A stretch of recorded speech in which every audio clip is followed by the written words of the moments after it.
Welcome to the North Omaha Academy of Healthy Living, project of the North Omaha Area Health Clinic, or NOAA.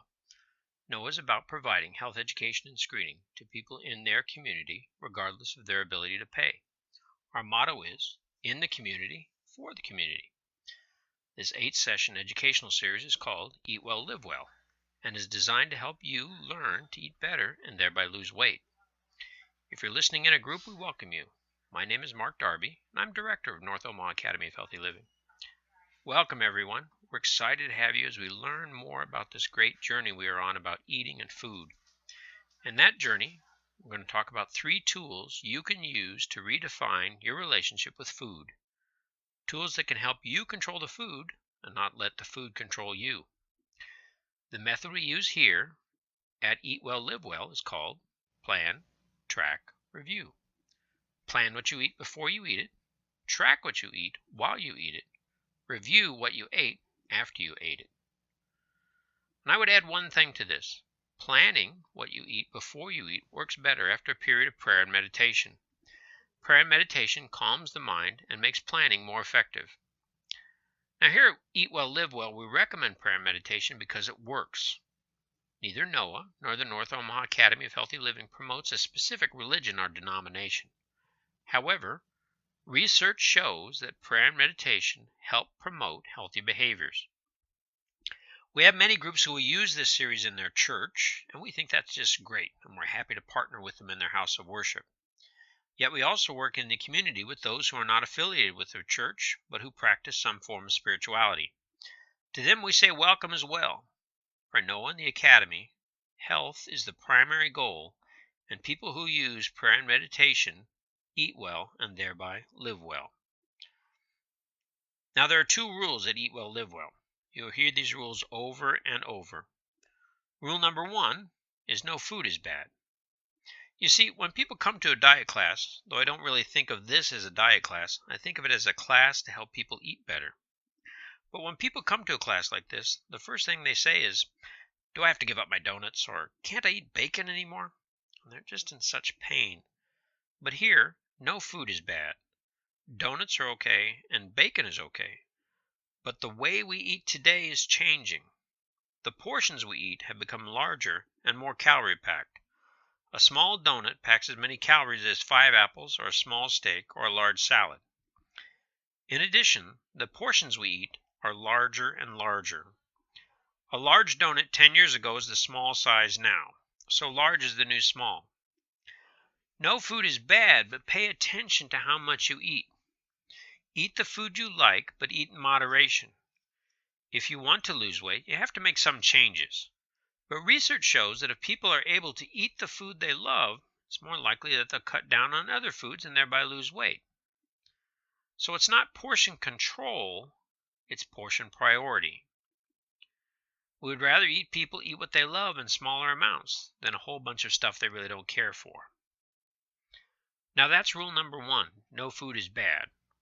What is rule number 2? No person is bad.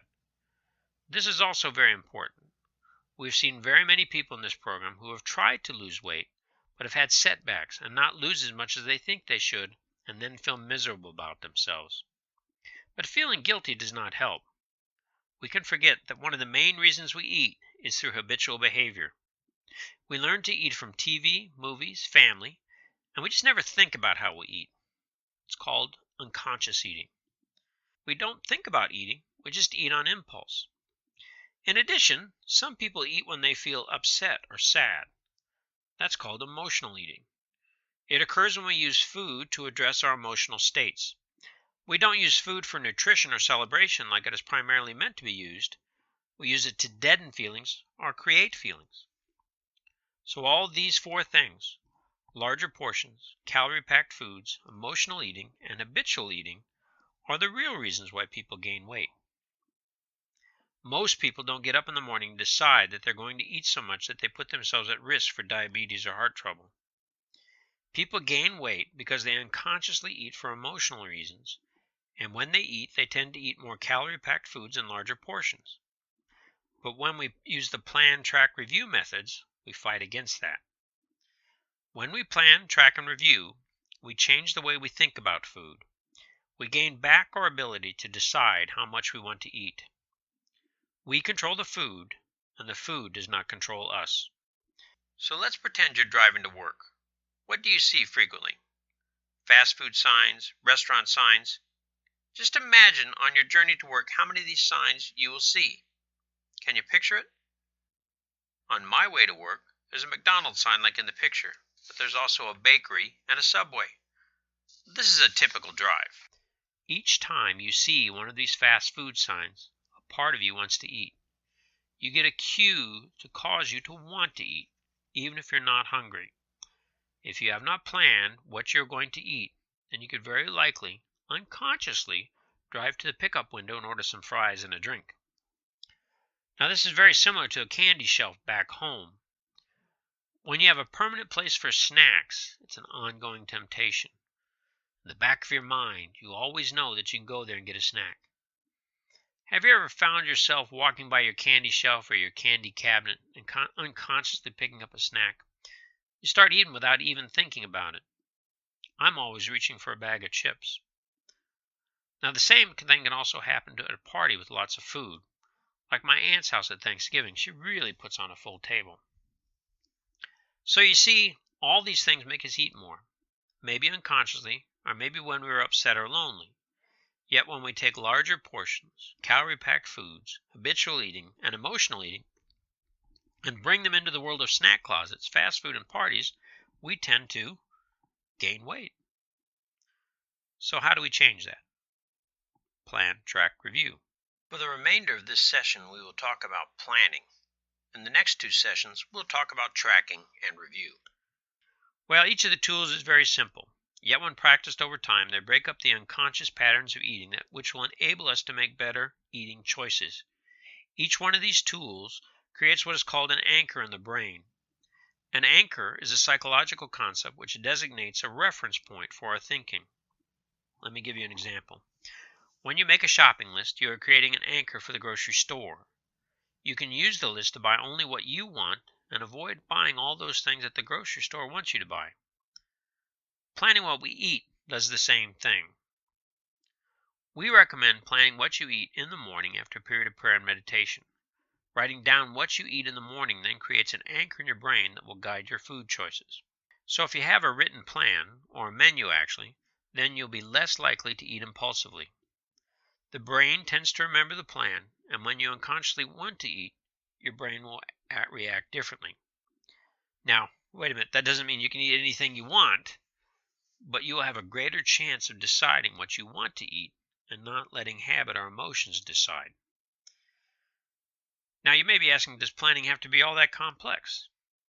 No, it can be very, very simple. Even something like this example. Just writing down and naming each food that you will eat will be helpful. Some people say, shouldn't I worry about portions? Well, certainly, you can write down how much of each item you'll eat if you want.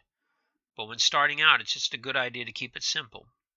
Some folks are so motivated they will plan with the name of the food and the portions. We'll discuss more about portions in a later lesson, or you can read about portions in the booklet provided. Are you ready to try this? Good. We will ask each of you to take out a piece of paper or use one of the blank pages in your workbook, and we'll play some music now. Then after a period of quiet, write down what you will think you'll eat in the next 24 hours. Now if your response to this is, the next 24 hours, then just have fun with it. If you run into a problem like you don't know what you have in the house, or you need to check your calendar, write down your best guess of what you'll eat. Even the best guess is a good start. So if you're listening in a group, we're going to ask you to stop this and play a song for about 3 minutes. Then spend about 5 minutes writing what you eat as a group, and then discuss this exercise. Okay? Good luck.